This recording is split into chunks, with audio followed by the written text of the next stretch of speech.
Hit 3യെ സംബന്ധിച്ച് first part അത്യാവശ്യം നല്ല ഔട്ട്പുട്ട് നൽകിയൊരു മൂവിയായിരുന്നു. സോ സെക്കൻഡ് പാർട്ടിന് വേണ്ടി എല്ലാവരും എക്സ്പെക്റ്റ് ചെയ്തിരുന്നു. സെക്കൻഡ് പാർട്ട് ആ ഒരു ലെവലിൽ എന്തിനോ വേണ്ടി തെളിച്ച സാമ്പാർ എന്ന രീതിയിൽ പോയി. തേർഡ് പാർട്ട് വന്നപ്പോൾ ഒത്തിരി വയലൻസ് ഉണ്ടെങ്കിലും അവസാനം വയലൻസ് മാത്രമേ ഉണ്ടായിരുന്നുള്ളൂ. അങ്ങനെ പോയൊരു മൂവിയായിരുന്നു ഹിറ്റ് 3. അതാണെങ്കിൽ ജ്വൽ തീഫ്. ഇത് ഡയറക്റ്റ് OTT റിലീസായിരുന്നു. സെയ്ഫ് അലി ഖാൻ നായകനായി വന്ന ഈ ഒരു മൂവി. സെയ്ഫ് അലി ഖാൻ തന്നെ ഈ ഒരു ക്യാരക്ടർ റേസിൻ്റെ ഭാഗത്തിൽ ചെയ്ത് മടുത്ത രീതിയിലുള്ളൊരു ക്യാരക്ടറായിരുന്നു. പണ്ടത്തെ മൂവിയിൽ രജനിയും ചിരഞ്ജീവിയൊക്കെ ചെയ്തിരുന്ന അതിബുദ്ധിമാനായിട്ടുള്ള ഒരു ക്യാരക്ടർ പോലീസുകാർക്ക് ഒരിക്കലും പിടിക്കാൻ പറ്റില്ല. സോ അങ്ങനെയുള്ളൊരു കഥാപാത്രമായിരുന്നു. സോ 10-15 ഇയേഴ്സ് മുമ്പേ ഇറങ്ങിയിരുന്നെങ്കിൽ ഈ ഒരു മൂവി അത്യാവശ്യം നല്ല മൂവിയായി മാറിയേനെ. ആണെങ്കിൽ കണ്ണപ്പ തെലുങ്ക്. ഈ ഒരു സിനിമ തിയേറ്ററിൽ നിന്ന് കണ്ടവരുടെ ഫീലിങ്സ് എനിക്ക് മനസ്സിലാവും.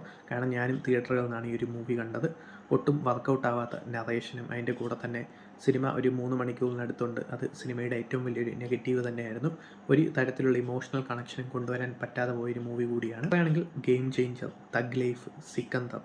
സൽമാൻ ഖാൻ്റെ ആണെങ്കിലും കമൽഹാസൻ്റെ ആണെങ്കിലും റാംചരൻ്റെ ആണെങ്കിലും കരിയറിലെ തന്നെ വേസ്റ്റ് മൂവിയാണ് ഇത് എന്നുള്ള കാര്യത്തിൽ ഒരു തർക്കവുമില്ല. കാരണം അങ്ങനെയുള്ള ഒരു നറേഷനായിരുന്നു മൂവി കൊണ്ടുവന്നത്. അതുകൊണ്ട് തന്നെ യാതൊരു ഇൻട്രസ്റ്റും തോന്നിപ്പിക്കാത്ത രീതിയിലുള്ള മേക്കിങ്ങുമായിരുന്നു ഈ ഒരു സിനിമയുടെ വില്ലൻ. മുരുകദോസ്, ശങ്കർ എന്നിങ്ങനെ 2 ഡയറക്ടേഴ്സാണ് ഗെയിം ചേഞ്ചറും അതുപോലെ തന്നെ ഈ ഒരു സിക്കന്ദറും എടുത്തത്.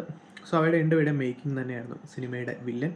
മണിരത്നമായിരുന്നു തഗ് ലൈഫിൻ്റെ ഡയറക്ഷൻ. സോ മണിരത്നത്തിൻ്റെ ഫിലിമോഗ്രഫിയിൽ ഏറ്റവും വീക്കായിട്ടുള്ളൊരു മൂവിയായിട്ടാണ് തഗ് ലൈഫ് മാറിയത്.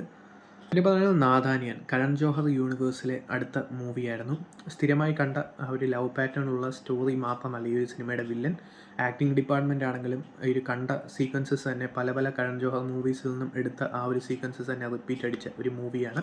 ഇതാണ് ഈ ഒരു നെഗറ്റീവായിട്ടുള്ള ഈ ഒരു വേസ്റ്റ് മൂവീസ് 2025 ലിസ്റ്റിൽ പറയാൻ തോന്നിയ മൂവീസ്. ഇതല്ലാതെ ഒത്തിരി മൂവീസ് ഉണ്ടാവും. അതൊക്കെ അറിയാമെങ്കിൽ നിങ്ങൾക്ക് ഈ ഒരു വീഡിയോയുടെ താഴെ കമൻറ്റ് ചെയ്യാം.